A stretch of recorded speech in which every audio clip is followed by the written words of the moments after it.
আমার পিঠে এখনো 150 গুলি আছে। আমার কাঠ, আমি জুলাই যোদ্ধা। ওরা সব বুয়া টাকা দিয়ে কিনে আনছে ওদেরকে। আপনার পরিচয়? আমি একজন লিগেল জুলাই যোদ্ধা। এই যে এই দেখেন ভাই, আমার কাঠ, আমি জুলাই যোদ্ধা। ওরা সব বুয়া টাকা দিয়ে কিনে আনছে ওদেরকে। আমরা না, আমরা আসছি তাদেরকে সরানোর জন্য।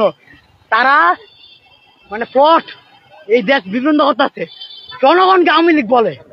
আমরা আপনারা দেখছেন না কালকে কি করছে, বৃহস্পতিবারের দিনটা মানুষকে বুকাইছে। এই শাহবাগ মোড়ে আন্দোলন করে তারা আমাদেরকে মারছে। RICL TMX, যুগের পর যুগ স্থাপনা থাকে মজবুত। কালকে তাদেরকে বলছি, আমরা সময় দিচ্ছি যে তোমরা দেখো স্বাধীন আন্দোলন করলা, এখন চলে যাও, মানুষ করো না। আমাকে মারছে কেমন কি না, তারা ভাবছে কি তারা তো আওয়ামী লীগ, আমরা তো জুলাই যোদ্ধা।